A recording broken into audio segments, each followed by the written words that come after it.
Vamos a saludar a ya nuestra panelista de todos los días lunes. Así es, porque ya lo confirmó.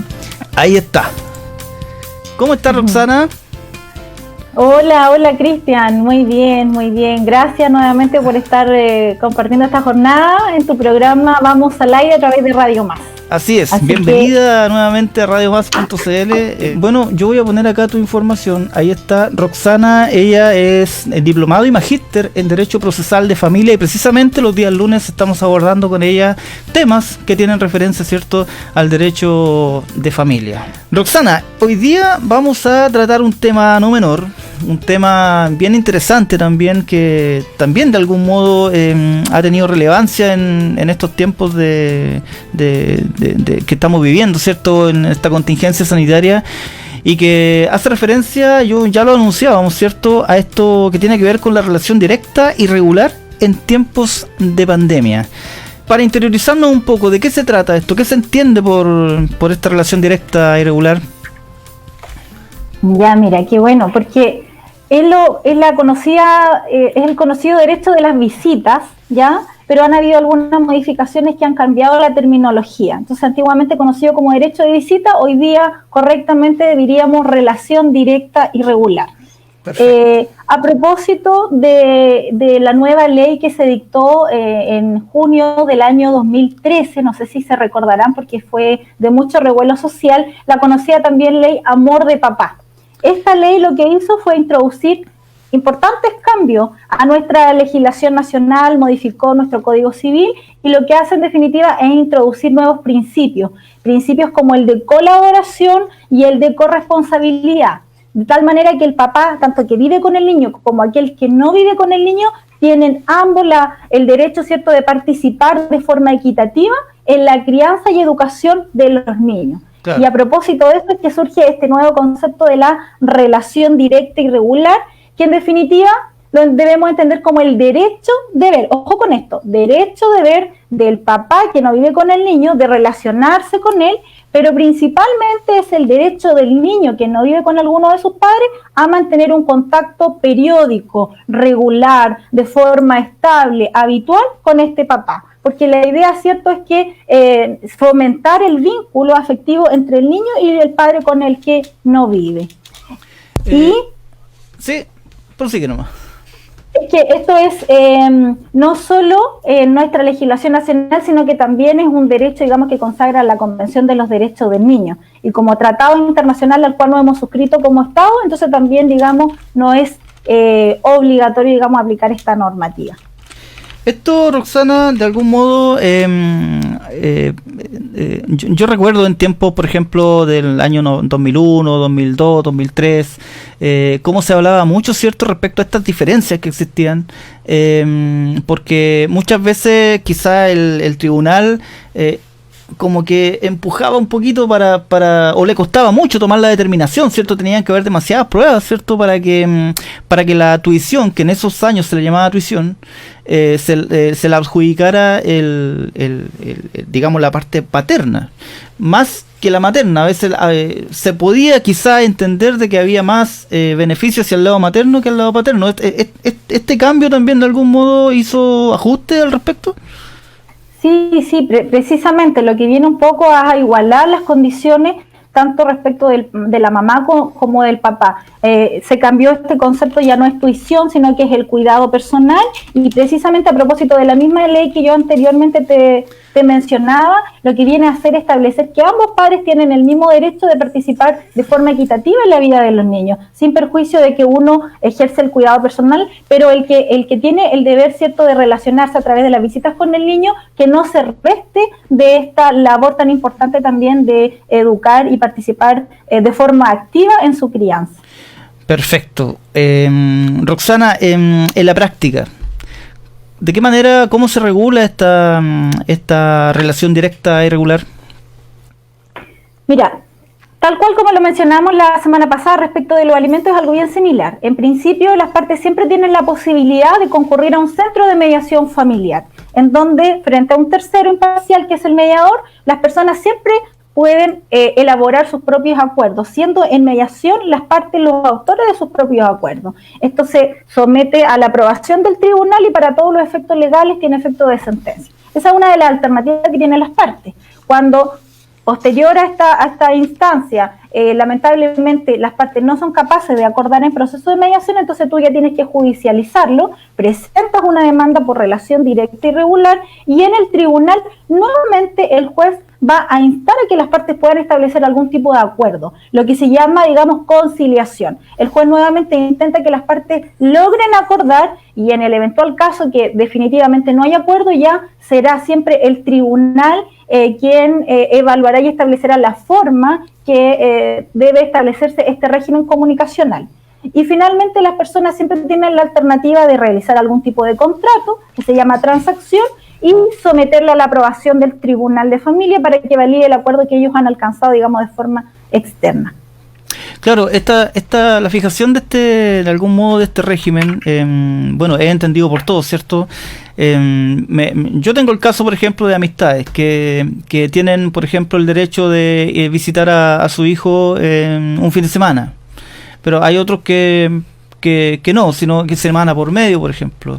O hay otros que en definitiva no pueden sacar al niño, tienen que visitarlo en la casa. ¿Qué criterios se aplican para poder fijar este régimen? Ya, excelente tu pregunta porque, mira, justamente como tú lo dices, esto es caso a caso. Y básicamente mencionar o clarificar que en términos legales no existe ninguna norma expresa en nuestro Código Civil que lo asocie directamente, por ejemplo, a un rango etario, que diga que entre más edad cumple el niño o niña adolescente, va a tener mayor tiempo de visita con el padre con quien no vive. No está asociado únicamente a ese factor, ¿ya? Eso es un mito que tenemos que eliminar de nuestra mente, eso es lo primero. Entonces, claro, aquí hay distintos factores a los que hay que obedecer.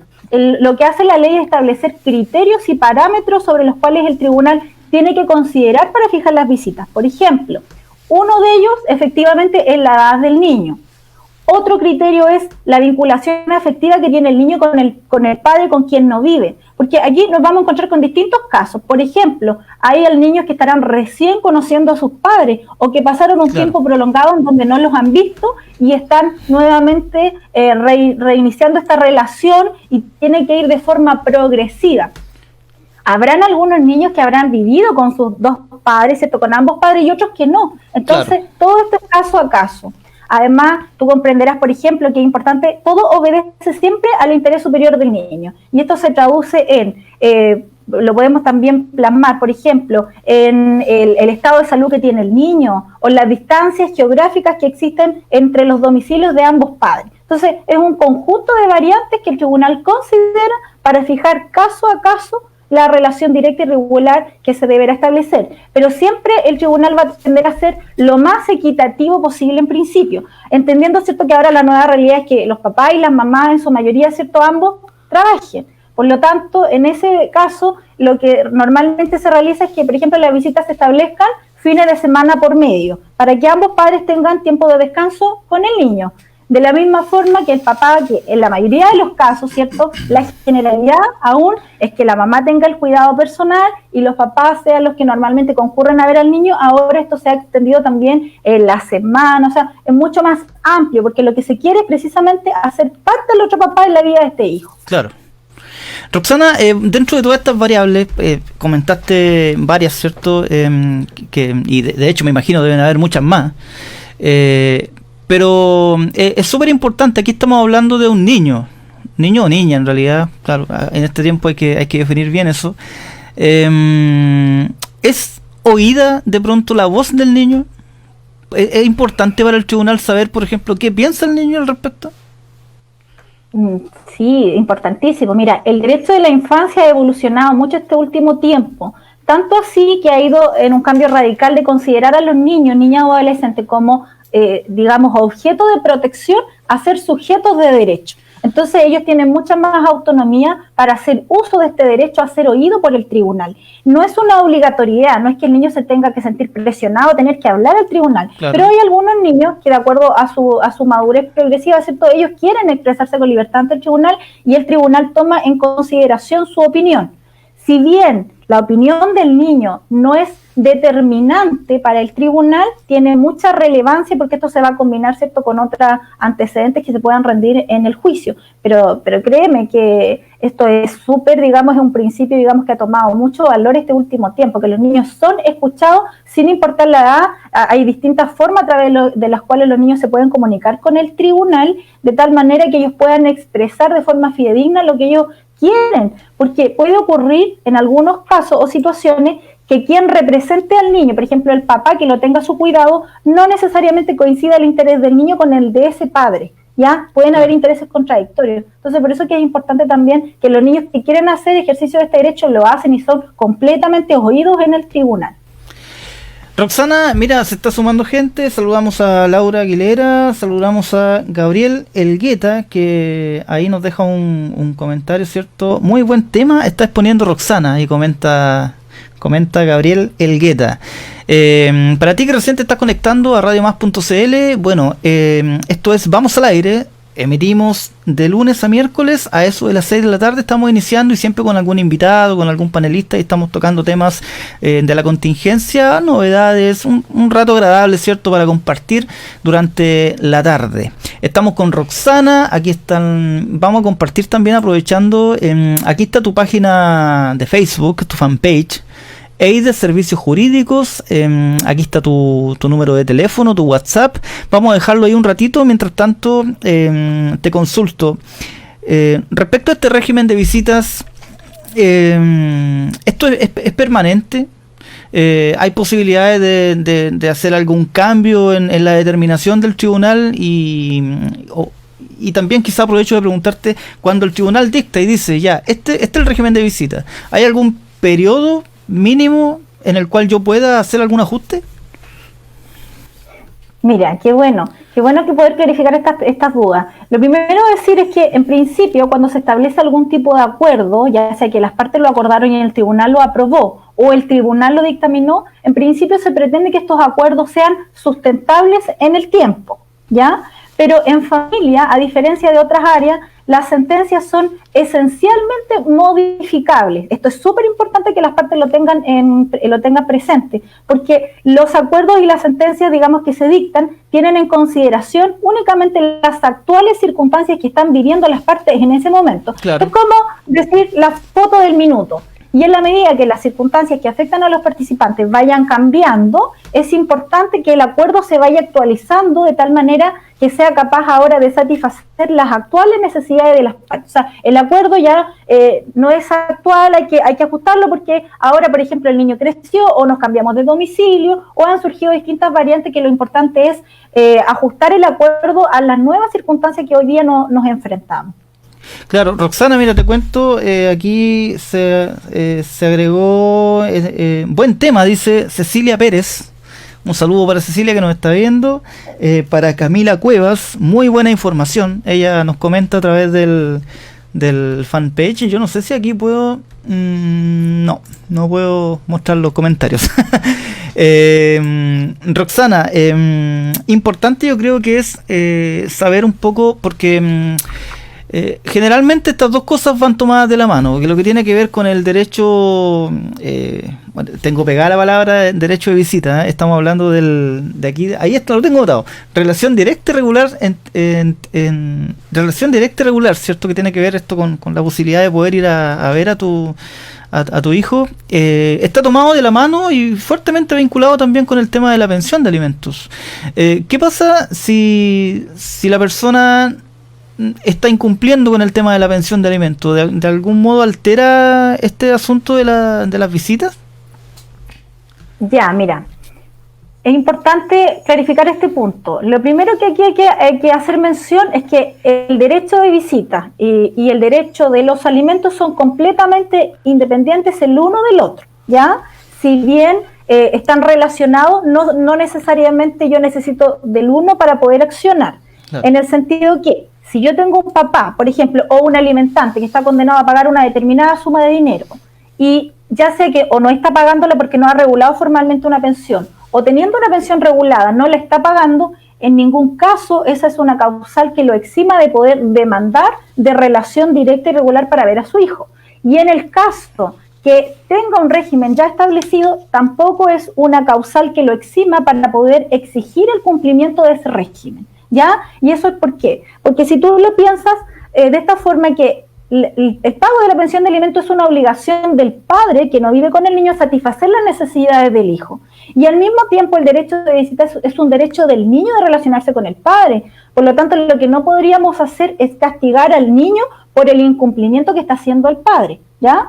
Entiéndase que en ningún caso estoy justificando, porque es un deber moral y legal que el padre que no vive con el niño deba proveer a sus necesidades también. Pero lo que no podemos hacer es considerar a los niños como objetos de intercambio, ¿ya? Claro. Entonces, en el sentido de decir que la mamá le diga, bueno, si tú no pagas la pensión este mes, entonces yo no te dejo visitas con el niño. Eso es lo que no puede ocurrir. Eso no puede ocurrir. No puede ocurrir. ¿Y eso es demandable? Es demandable. Hay todo un proceso de cumplimiento para hacer exigibles las visitas, en el caso que te las nieguen por esa causal, que no estaría legalmente justificada. Roxana, bueno, entremos al plano, llevemos este tema ahora a la contingencia sanitaria, a lo que en este minuto estamos ya pasando, ¿cierto? Recién estábamos entregando la información, ¿cierto?, de que a este cordón sanitario que rodea Talcahuano, la comuna de Talcahuano, ahora se suma, ¿cierto?, este corte entre San Pedro y Coronel, y se suma el corte, este cordón también entre Concepción y Penco, ¿ya? Esto de algún modo también al relacionarlo con este régimen de visitas, eventualmente puede que haya alteraciones al respecto. La pregunta es, ¿qué pasa con las visitas que ya se encontraban fijadas a la fecha y cómo, de algún modo, cómo se podrían estar cumpliendo? Ya, mira, excelente pregunta. Lo primero, contarte que cuando comienza esto, ¿cierto?, de la pandemia, yo creo que todas las áreas no supieron en principio bien cómo abordar distintos temas, entonces se fueron mejorando como todas las cosas sobre la marcha. No solo en esto, sino que en todos los temas. Correcto. Entonces, lo primero que yo te puedo decir es que aquí pasa algo bien curioso y es súper importante que lo entendamos de esta forma. En primer lugar, tenemos acá el derecho del niño de visitar a su padre con quien no vive. ¿Correcto? Correcto. Pero al mismo tiempo, ese mismo niño tiene derecho a la vida y a la integridad física y psíquica, porque precisamente nos encontramos en una situación excepcionalísima, donde estamos, ¿cierto?, conviviendo con un virus mortal. Por lo tanto, encontramos que aquí hay una colisión de derechos. ¿Cómo lo hacemos? Un choque de derechos, claro. Correcto. Entonces, el tribunal tiene que decir, bueno, yo cómo resuelvo en este caso para que efectivamente no se vea vulnerados los derechos de este niño, pero al mismo tiempo resguardar su integridad, porque finalmente tiene que haber un orden de prelación de estos derechos. ¿Cuál es más importante que el otro? Entonces, cuando comenzó esto en un principio, muchas mamás o papás que vivían con los niños fueron y recurrieron al tribunal para que se suspendieran visitas. El tribunal, atendiendo al interés superior del niño y lo que significaba el riesgo que tenía el contacto físico con el otro padre, en principio accedían a las suspensiones. Se dieron muchas ocasiones y las resoluciones venían con esta frase que decían sin perjuicio de que pudieran vincularse vía medios electrónicos, ¿ya? Pero con posterioridad el tribunal ha entendido que lo que corresponde acá no es lo que no se quiere, lo que precisamente se quiere evitar es que desaparezca esta conexión con el otro padre, sino que lo que el tribunal ha establecido buscando como mejor alternativa es un cambio de modalidad en cómo se realizan las visitas. Entiéndase en el sentido que las visitas ahora se siguen realizando de la misma forma, pero en vez de este contacto físico se reemplaza por este contacto a través de estos nuevos medios tecnológicos de videoconferencia, llamada, medios de Skype. De esta forma, entonces, el papá que no vive con el niño mantiene más bien el contacto regular con él de forma periódica y estable, y así tú resguardas la integridad y salud del niño. ¿Por qué lo digo? Porque los niños, algunos viven con familia extensa y también están, ¿cierto?, viviendo con población vulnerable, muchos de ellos viven con adultos mayores. Claro. Entonces, ¿a quiénes queremos proteger y resguardar también precisamente a ellos. Entonces, al principio el criterio fue un poco más rígido, pero después se entendió que lo que procede no es la suspensión propiamente tal, sino más bien el cambio de modalidad de cómo se ejerce este régimen. O sea, entiendo también de que esto de algún modo también está fuertemente relacionado a la voluntad de ambas partes también, porque no es lo mismo, ¿cierto?, estar todo un fin de semana con tu hijo o tu hija que estar quizá una hora por videollamada. Yo creo que una cosa no compensa a otra, y eventualmente no se podría decir quizás de que hubo ahí una desatención al régimen de visita. Mira, bueno, en ese sentido sí, efectivamente, no lo va a compensar de la misma forma. Mira, fíjate que en tiempos normales establecer este tipo de visita habría sido un sistema muy precario, que generalmente se utiliza cuando el niño tenía, por ejemplo, un papá que vivía en el extranjero. Era la forma de mantener este contacto, digamos, periódico. Pero actualmente parece ser la forma más segura. Ahora, siempre aquí hay que atender al acuerdo de las partes. O sea, cuando tú llegas a un tribunal es porque lamentablemente no hubo diálogo, faltó comunicación. Cuando tú eres capaz de colocarte de acuerdo con el otro papá, ¿cierto?, tú podrías llegar perfectamente a los acuerdos que ustedes tienen convenientes en razón del hijo, ¿ya? Y en estos casos habrá mamitas que son más aprensivas que otras, u otras que dirán, no, yo sigo pensando que si ambos nos estamos cuidando, ¿cierto?, de esta enfermedad, entonces que también puedas pasar el fin de semana con él como lo hacía normalmente. Entonces, si lo primero siempre se atiende al diálogo entre las partes. Cuando ya no hay diálogo y tú concurres a una instancia judicial, este es el criterio general que está utilizando el tribunal para darle continuidad a este régimen. Roxana, nos está escribiendo más gente. En un ratito vamos a estar respondiendo algunas consultas también del chat. Mira, hay que tomar varias aristas aquí, porque como bien decías tú, esto de algún modo, ¿cierto?, se ha ido ajustando a la realidad en el camino. También es sabido, ¿cierto?, de que hay mucha gente confundida, porque cuando tú estás en cuarentena, ¿cierto?, sabemos que existe una multiplicidad de permisos, y yo veo que todos los días aparece un permiso nuevo, pero para el caso del cordón sanitario es distinto. Para poder pasar al cordón sanitario existen solamente 3 salvoconductos, y dentro de esos salvoconductos no está precisamente el ir a visitar, a cumplir, ¿cierto?, con este régimen de visita. Eventualmente eso podría quizá hacer que el régimen no se cumpla. De algún modo estas faltas podrían ser compensadas. Mira, primero, en relación a eso me gustaría clarificar a las personas que con posterioridad surge efectivamente, como bien tú dices, que hay multiplicidad de permisos en cuarentena. Hay varios permisos que se han creado, y uno de ellos es el permiso que tiene que ver precisamente para trasladar al niño. No sé si lo puede ubicar ahí en la página, que a través de la comisaría virtual existe un permiso que se origina a propósito de esto, ¿ya? Pero mientras yo te voy contando, si tú lo puedes ir mostrando, contar en primer lugar que este permiso que se establece a través de la comisaría virtual es un permiso que únicamente funciona para los efectos de cuarentena, ¿ya? Los cordones sanitarios solamente pueden ser atravesados cuando tú cuentas con los salvoconductos. No existe un salvoconducto que permita, digamos, hacer visitas al niño. Por lo tanto, en principio, ¿cierto? Sí, ahí lo tiene. Sí, en principio se vería afectado. Aquí estamos revisando. Aquí está el permiso número 11, que dice permiso temporal individual, traslado, ¿cierto?, del menor o adolescente al hogar del tutelar. Correcto. Habla solamente del traslado. Sí, mira, este permiso, como bien ya lo dijimos, solamente te sirve para utilizarlo en tiempo de cuarentena. No sirve para cruzar cordones sanitarios. En segundo lugar, tampoco sirve para transitar en horario de toque de queda. Y finalmente, que yo creo que aquí se ha producido una confusión, que tiene que ver con que este permiso en ningún caso va a reemplazar una resolución del tribunal. Lo único que te permite este permiso es el traslado de un lugar a otro a propósito de ir a retirar o a dejar al niño o niña adolescente. Pero no puede un papá, por ejemplo, que saca este permiso a través de la página, exigirle a la otra parte que le haga entrega del niño cuando no sabemos si legalmente proceden esas visitas y en qué términos debieran proceder, porque no se ha regulado formalmente. Entonces, eso que quede súper claro, que este permiso en ningún caso va a reemplazar un acuerdo del tribunal, ¿ya? Una sentencia del tribunal. Claro, ¿no? Y sumado a ello, es importante informar también de que si alguien pretende sacar este permiso con la intención de pasar el cordón, no le sirve, ¿cierto?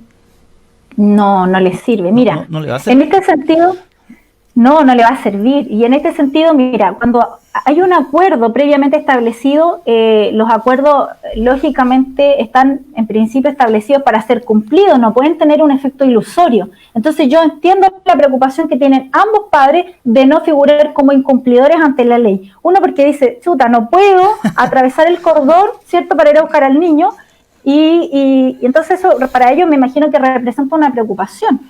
Porque cada vez esto se ha ido ampliando más a distintas zonas geográficas. Entonces, en este sentido, mira, cuando se establece un acuerdo o sentencia, el tribunal cuenta con los domicilios de cada una de las partes, ¿ya? Eso es lo primero. Si tú tienes en constancia que cuál es tu domicilio, es un hecho público y notorio que hay ciertos sectores que están afectados por estas medidas sanitarias, ¿cierto? Como por ejemplo Talcahuano y los que tú mencionabas anteriormente. En esos casos ni siquiera sería para mí recomendable decir vaya a la comisaría a dejar una constancia, porque el tribunal tiene constancia de su domicilio y sabe, y es un hecho público y notorio que usted no lo puede cruzar y que no hay un salvoconducto especial solo para esta materia. Sin embargo, si usted se cambió de domicilio y no le informó al tribunal el cambio de domicilio, entonces en este caso la recomendación es, bueno, vaya a la comisaría y establezca algún tipo de constancia que certifique en el fondo, ¿cierto?, que usted está en esa comuna afectada y que no puede atravesar el cordón y por eso evidentemente no va a poder dar cumplimiento a la visita a la forma previamente establecida. Claro. Bueno, Laura ahí nos comentaba, ¿cierto?, de que precisamente en el caso de cuarentena solamente, claro, efectivamente ese permiso en caso de cuarentena solamente, yo estaba compartiendo acá con ustedes lo que tiene que ver con los salvoconductos. Precisamente los salvoconductos son para poder pasar el cordón sanitario y los salvoconductos son por trámites de funerarios, por tratamientos médicos y por mudanza, y no existe otro. No existe otro. No, pero fíjate que hay una página que les sirva como dato también a quienes nos escuchan, que es la www.c19.cl. Esta página te lleva al Ministerio de Salud y también en este sentido te permite poder cruzar cuando tú lo que estás haciendo aquí no es un permiso, sino que es una declaración jurada. La puedes solicitar con el uso de la clave única o sin el uso de la clave única, solamente ingresando tu número de cédula de identidad. Ahí está. Y ahí, exacto, esa es la página. Tomen nota, esto es c19.cl. Aquí correcto. Está la posibilidad de completar los correspondientes formularios. Lo que estás haciendo con eso es realizar una declaración jurada en los casos que allí te permite, digamos, la plataforma. Interesante. Roxana, bueno, estábamos revisando los comentarios. Te cuento que se me acaba de apagar el teléfono, así que voy a conectar el chat por acá por el sistema. Pero para avanzar un poco con la conversación, hablábamos recién, ¿cierto?, de este régimen de visitas, cómo se instaura, ¿cierto?, las distintas variables, sobre todo en este tiempo de contingencia. ¿Es posible suspender legalmente estas visitas? Únicamente quien puede y tiene el derecho de suspender es el tribunal mediante resolución fundada. En ningún caso una persona que viva con el niño, ¿cierto?, el padre custodio, digamos, que está con el niño, en ningún caso de forma arbitraria podrá decir hoy día no hay visitas con el otro papá. No, eso no procede. Solamente el tribunal por razones fundadas. Y eso es un proceso judicial que se realiza ante el juzgado de familia en donde se demanda la suspensión de las visitas. Existe una norma genérica que dice relación con que el tribunal podrá suspender visitas cuando perjudique manifiestamente el bienestar del hijo, ¿ya? Ahora, esto, ¿cómo se entiende? Es caso a caso. Por ejemplo, ¿qué podrá entender el tribunal que está afectando el interés del niño? Suponte que la persona que tiene que hacer retiro y regreso del niño está en estado de ebriedad, por ejemplo, o que hay negligencia de parte de ese padre cuando el niño pasa tiempo con el otro papá. Imagínate que no tiene su alimentación correspondiente, o está siendo violentado, hay violencia, en eso, drogadicción, por ejemplo. En estos casos se entiende que sí estaría afectando el bienestar del niño, y en ese caso el tribunal podría decretar la suspensión, ¿cierto?, temporal, hasta que esa persona pueda superar esa causa por la que se decreta la suspensión, y nuevamente, dependiendo de la gravedad, ¿cierto?, poder trabajar esta revinculación de forma progresiva con el hijo. Perfecto, mira, te cuento que estoy entrando acá al chat. Gracias por la información. Nos escribe Gabriel Elgueta, muy buen tema, exponiendo Roxana. Cecilia Pérez Bontes, muy buen tema, dice ella. Mira, aquí hay una pregunta. Laura consulta: ¿qué pasa si después de los años un niño ya no quiere compartir con su padre? Mira, eso tiene que ver en relación, primero, indistintamente de los años. Suponte que ya hay un régimen regulado, ya hay un régimen de relación directa y regular, incluso fijado, y el padre viene a hacer retiro del niño, a buscar al niño, y el niño ya más pequeño incluso manifiesta, por ejemplo, no querer ir. Entonces, lo primero aquí, el primer consejo es nunca que se obligue al niño a tener que asistir a la visita en los términos establecidos, para que la mamá no figure como incumplidor, en ningún caso. Aquí, claro, mi principal preocupación siempre va a ser el bienestar del hijo. Entonces, eso es sin perjuicio de que yo con posterioridad tendré que regular la nueva situación en el tribunal y pedir modificación de este régimen, ya sea restringiéndolo o modificándolo de alguna forma, puesto que el niño está manifestando, algo está avisando con que no quiera ir, ¿ya? Algo está ocurriendo. Entonces, correcto, sin prejuicio que también tú te puedas hacer asesorar en la parte, digamos, de psicología, ¿cierto?, con el especialista, a fin de poder averiguar qué es lo que le pasa al niño. En principio, nunca obligarlo. Normalmente, cuando los niños ya, ¿cierto?, son más crecidos, son adolescentes, mucho menos vas a poder obligar un régimen de visita. Aquí generalmente suele establecerse en términos tan flexibles que cuando el niño siente la necesidad de acercarse al padre, lo busca, pero bajo ningún respecto este régimen tiene que generarse de forma obligada. Perfecto. Porque es el derecho del niño de relacionarse con su papá. Ahí sí tiene voz, ahí sí se escucha el niño. Saludos, Cristian, buen programa, nos dice Cecilia.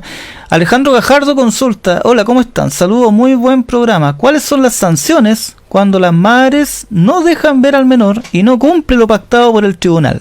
Muchos saludos, Roxana. Muy buena pregunta. Muy buena pregunta. Saludos para Alejandro. Mira, aquí comencemos de la base que los incumplidores pueden ser ambas partes. Me refiero, el incumplimiento puede provenir de aquella mamá que está obligada a hacer entrega del niño para la visita, o respecto del papá que tiene que concurrir a hacer la visita y no va. Perfecto. En ambos casos estamos perjudicando lamentablemente los intereses del niño. En el primer caso, en el caso que la mamá tenga que dar cumplimiento y pasa que la mamá estoy generalizando porque esa es la mayoría de los casos, que las mamás tienen el cuidado personal, está entorpeciendo de alguna forma que se realice la visita. En términos prácticos, va el papá a buscar y le dice, bueno, hoy día se me enfermó el niño y no tengo certificado médico, la próxima semana lo va a buscar nuevamente el papá y le dice, bueno, ahora está en casa de mi hermana, por ejemplo. Entonces el niño, el padre no tiene contacto efectivo con el niño. Efectivamente existe todo un procedimiento de cumplimiento que ese papá tiene que perseguir en el juzgado de familia, para que este acuerdo de relación directa y regular no quede ilusorio, sino que efectivamente llegue a buen cumplimiento, llegue a buen puerto. Entonces, en este caso, lo primero es que se denuncien estos incumplimientos y el tribunal lo primero que va a hacer, hay de menos a más para las sanciones, y te las voy a enumerar así. Primero, se le amonesta a la mamá.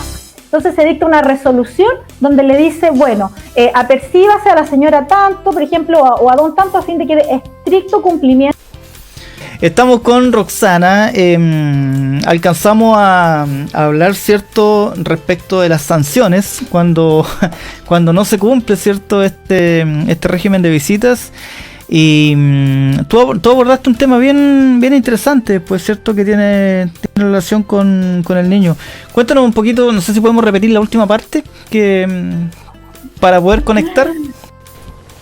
Claro, lo que pasa es que las personas siempre suelen preguntarse cuáles son las sanciones respecto que le corresponden a aquella mamá, ¿cierto?, que no hace entrega del niño al otro papá. Pero el caso aquí suele también, piensa tú que aquí pueden haber dos incumplidores, también hay un papá, ¿cierto?, que de forma negligente no cumple o cumple el acuerdo de forma imperfecta o manifiesta pleno desinterés en el niño. ¿Qué es lo que pasa en esta situación? Que también es importante. La pregunta sería, ¿yo podría aplicar las mismas medidas y sanciones que conversábamos hace un momento respecto de ese papá que no cumple? Y la respuesta sería en definitiva que no podemos aplicar las mismas sanciones porque no podemos forzar esta relación. Lo que sí ocurre es que en este caso sí se le amonesta al papá y el tribunal le indica, ¿cierto?, lo amonesta, bajo la sanción de que eventualmente podría restringirse o suspenderse el régimen. Eso sí. Eso, ahí está. Roxana, bueno, para quienes recién se están conectando, iniciamos una nueva transmisión, producto de que la transmisión original se desconectó. Estás conectado acá a este programa que va todas las tardes, ¿cierto? De lunes a miércoles, te acompañamos con datos interesantes, con algún panelista, ¿cierto? Los días lunes nos toca, ¿cierto? La compañía de Roxana, ella está tratando todos los lunes para que ya sepan, para que comiencen a pasar el dato, con algún tema de importancia, ¿cierto?, respecto al derecho de familia. Roxana, me surgió una pregunta de pronto que tiene que ver con esto de las constancias, porque ¿qué tan efectiva puede llegar a ser o qué tan válida puede llegar a ser una constancia en Carabineros, sobre todo en tiempos de pandemia? Si no, por ejemplo, no me dejan ir a ver a mi hijo, por ejemplo, yo no estoy en el caso, pero me pongo en el caso de quien esté en ese problema. ¿Sirve de algún modo dejar una constancia en Carabineros? ¿O para otros casos quizás? Mira, lo que uno normalmente le sugiere efectivamente a las personas cuando hay un incumplimiento, uno le dice, bueno, concurra a Carabineros y deje una constancia, pero aquí hay que hacer varias precisiones al respecto. Lo primero de la constancia es que hay que saber que la constancia no inicia ningún proceso judicial. No es lo mismo constancia que denuncia, ¿ya? Correcto. Cuando tú denuncias un hecho, Carabineros te deriva al juzgado de familia, juzgado de garantía correspondiente según las declaraciones de los hechos que tú estás estableciendo. Pero la denuncia no inicia ningún proceso judicial, eso es punto número uno. Y lo segundo que debes saber respecto de las constancias es que la constancia obedece a la declaración unilateral de la voluntad de la propia parte que la está expresando, es decir, nadie te lo puede cuestionar. Por lo tanto, en un tribunal, una constancia no tiene un valor probatorio, por lo mismo. ¿Por qué? Porque la constancia obedece únicamente a la declaración de lo que la propia parte puede expresar, y tú puedes válidamente expresar lo que tú quieras en una constancia y nadie te lo va a cuestionar. Correcto, puedo decir lo que quiera, puedo inventarme toda una historia. Es como ir a hacer una declaración jurada a la notaría y yo digo, bueno, yo soy dueña de un diamante que vale tanto. Y a lo mejor a lo mejor ni existe. El notario dice la fecha, dice que soy yo la persona, pero el contenido de eso es cuestionable, ¿correcto? Perfecto, ya, perfecto. Entonces, pasa lo mismo con las constancias, te lo grafico de esa forma para que se pueda entender. Y respecto de las constancias, uno sí lo sugiere que se hagan porque sirven para relacionarlo con otros medios de prueba y de esta forma el tribunal entiende que efectivamente ocurrió un incumplimiento. ¿Ya? Entonces, sí es bueno dejar constancia, pero no se va a llenar de constancia y no va a hacer nada más. Claro. Hay gente que reúne mucha constancia y no pide finalmente ninguna medida de apremio. Entonces, cuando ya usted fue una vez, fue dos veces, bueno, ya la tercera, entonces pida cumplimiento. Haga valer el derecho, que no es solo su derecho, sino que es el derecho de su hijo de poder pasar tiempo con él. Claro. Oye, qué interesante, Roxana, ya nos acompaña todos los lunes con un importante tema a tratar. Acá nos escribió, mira, fue categórico, Oscar Cerda Sánchez, nos dice, ups, BTR. Así de simple. Oye, un saludo ahí para Oscar Alejandro Cerda Sánchez, que nos está viendo también. Rápidamente se ha conectado más gente, ¿eh? Así que... bien, importante, significa que la gente de algún modo estamos cumpliendo con la labor de radio, ¿cierto? De acompañarte y servir también, no solamente para poner música, ¿cierto? Aquí estamos para acompañarte y para entregarte datos novedosos. Roxana, hemos hablado todo el rato de los padres, pero eventualmente algún otro familiar podría solicitar estas visitas. Sí, mira, la ley en principio, ¿cierto?, la establece respecto del padre, o madre con el que no vive, pero también lo establece respecto de los abuelos. Los abuelos también tienen el derecho, cierto deber de pasar un tiempo de calidad con el niño, pero no es el derecho de los abuelos, sino que es el derecho del niño de relacionarse con su familia paterna o materna según corresponde, ¿ya? Velo siempre desde esa perspectiva, del derecho del niño de que pueda ser visitado por estas personas. Ahora, la ley de menores también establece expresamente que puede ser solicitada por los hermanos, ¿ya? Eso es todo lo que dice la ley. Padres, abuelos y hermanos. No menciona ningún otro familiar. Entonces la pregunta que quedaría es, ¿podría venir un tío? Claro, podría haber un tío quizás. Roxana, mira, otra pregunta que me realizan acá por interno. Generalmente el padre o la madre, ¿cierto? Que no viven con el niño, ¿cierto? Son quienes solicitan este régimen de visita, pero eventualmente podría ser al revés, que sea quien tiene el cuidado del niño que haga este requerimiento. Sí, de todas maneras. Eso en el entendido siempre que tú estás con esto representando los intereses del niño, los intereses de tu hijo. Y él necesita relacionarse con ambas figuras, ¿cierto? Claro. Por lo tanto, si el otro padre que no vive con él no lo demanda formalmente o hay un desinterés, yo como mamá que estoy a cargo del niño o el padre que está a cargo del niño puede perfectamente iniciar una acción judicial para demandar al otro que se establezca algún tipo de régimen. Porque en el fondo hay una responsabilidad compartida y no lo puedo liberar completamente, ¿cierto?, de lo que significa este cuidado y crianza del hijo. Entonces, sí, perfectamente lo puedo hacer también. Agradecemos la participación, ¿cierto?, de todos quienes nos están dejando sus comentarios, sus saludos. Oscar Cerda ahora nos hace una pregunta. Roxana, atención, él nos consulta, ¿qué pasa con el papá, ¿cierto?, que vive en Viña del Mar, por ejemplo, ¿ya? Y lo tiene que ir a buscar a Santiago, pero su hija cumplió 18 años. Ya. Interesante pregunta igual. Sí, de todas maneras. En este caso, todos los derechos, digamos, que se regulan en materia de familia quedan operativos hasta que el hijo tiene, digamos, 18 años. Cuando cumple 18 años ya no procede el derecho de la visita, de la relación directa y regular o del cuidado personal, porque se entiende que él adquiere plena autonomía, ¿ya? Entonces él adquiere la mayoría de edad, por lo tanto ya va a depender únicamente de la relación que pueda tener el padre directamente con el adolescente de 18 años, que cumplió la mayoría de edad. Entonces en este caso yo no estoy sujeta a dar cumplimiento a un régimen, porque ya no estoy hablando de un niño o niña adolescente, sino que ya cumplió la mayoría de edad. Y en ese caso es un tema que podrá resolver directamente con el hijo. Oscar hace una segunda pregunta. No sé si tú de algún modo la puedes recibir. ¿Ha tenido que llevar solo al menor? ¿Puede hacer alguna acción para que su hija esté con su padre? ¿Se entiende? A ver, no me queda muy claro. Que él ha tenido que regresar solo a su hijo. Claro. ¿Cierto? ¿Ya? ¿Puede hacer alguna acción Sí. para que su hija esté con su padre? Yo entiendo, digamos, que él a lo mejor quisiera pasar mayor tiempo con la hija, a eso se referirá. Invertir, digamos, quién ejerce el cuidado personal, por ejemplo. Eventualmente, claro. Por ahí viene la pregunta. Sí, en ese caso siempre lo puede hacer. Y ahí se evalúan como la ley, ahora que yo te mencionaba del año 2013, lo que trata de establecer es igualdad de derecho y condiciones entre papá y mamá. Entonces ahí se obedece básicamente a las habilidades parentales que cada uno presente respecto del hijo. En ese caso ya la opinión del hijo cada vez torna mayor peso, porque entre más grande ¿cierto? El hijo, la opinión va a ser quizá más fundada de acuerdo a su autonomía progresiva, ¿cierto? Que tenga el niño. Entonces sí, podría efectivamente él demandar el cuidado personal si quiere derechamente hacerse cargo del cuidado personal del hijo. No sé si será la misma pregunta, enfrascada de otra forma.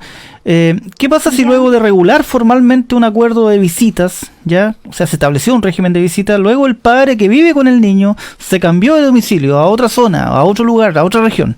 ¿Qué se debe hacer en ese caso? Wow, eso es súper frecuente y esto es parte de una de las recomendaciones que tengo que hacer, sí o sí. Ojo, cuando regulen un acuerdo de visitas, pongan atención, el tema de los domicilios nominativos. Suele ocurrir que se dice de la siguiente forma: las visitas se efectuarán en el domicilio de la mamá. Entonces, ¿qué pasa? No se dice cuál es el domicilio de la mamá, ¿ya? Eso es un tema, porque el domicilio de la mamá, yo hoy día estoy en Concepción al momento de firmar el acuerdo, pero Claro. el mes siguiente me traslado de región. Entonces, mi domicilio siempre va a ser donde yo me traslade.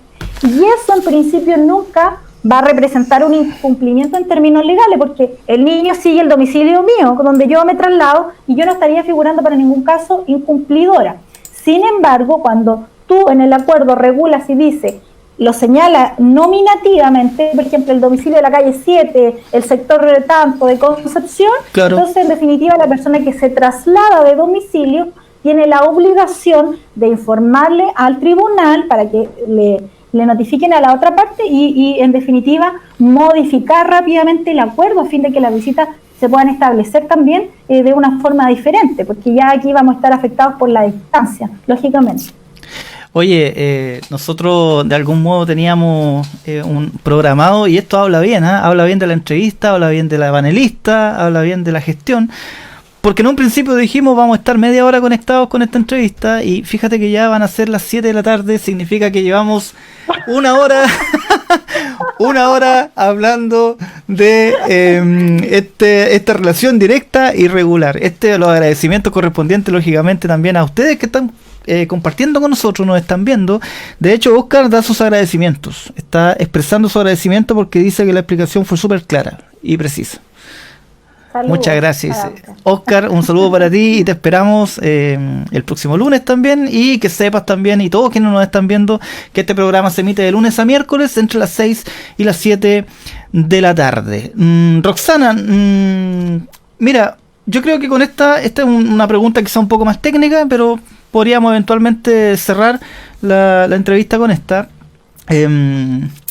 Ante el tribunal, ¿qué se debe probar básicamente para solicitar estas visitas?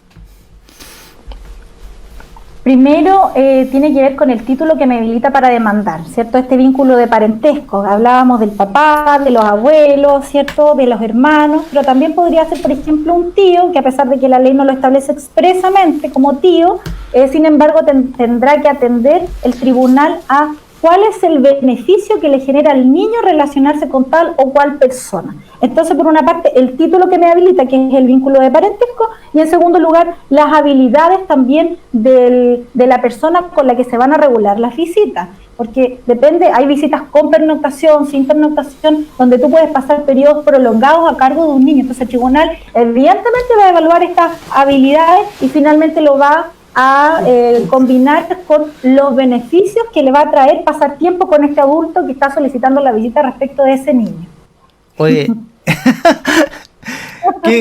oye, cada lunes vamos a tener una clase magistral de Derecho de Familia acá en radiomás.cl y muy interesante, de verdad. Acá nos escribe Pili Semillita, dice Pili Semillita, dice Roxana la mejor.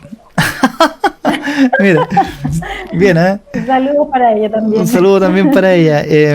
Roxana, bueno, ya para ir cerrando esta entrevista, muy interesante por lo demás, ¿cuáles serían un poco las recomendaciones respecto a esto, cierto, del régimen de visita y por ambas partes? Mira, recomendación número 1. Hay personas que tienden a establecer acuerdos que son muy rígidos. Los acuerdos muy rígidos no se recomiendan. Hay personas que desean establecer acuerdos tan completos que tú regules todo. Día, horario, quién va a buscar, quién lo regresa, fechas especiales, muchas fechas especiales, pero en definitiva, entre más completo y rígido es el acuerdo, estamos más expuestos a incumplirlo en definitiva ambas partes. Entonces siempre tiene que haber cierta flexibilidad, porque de lo contrario las partes siempre van a estar con ese desgaste emocional de concurrir a través de terceras personas, mediadores o tribunal de familia para que restablezca estos acuerdos en definitiva. Entonces, un poco de flexibilidad en cómo yo establezco el acuerdo, ¿ya? No sea tan riguroso, claro. No tan estricto. Claro. Segunda recomendación que yo les diría, que nunca regulen, salvo que se trate de un adolescente, que nunca regulen un régimen de relación directa y regular en términos tan amplios, de forma flexible, que finalmente para los efectos de evaluar un cumplimiento no se sepa qué debo demandar. Por ejemplo, la relación directa y regular se establece en términos flexibles, y eso en definitiva es ausencia de regulación, ¿ya? Porque como no tengo días y horarios específicos, no sé como papá cuándo ir a buscar al niño, ni la mamá va a quedar al arbitrio de la madre, en definitiva se entrega al niño como si no hubiese regulación alguna. Claro. ¿Ya?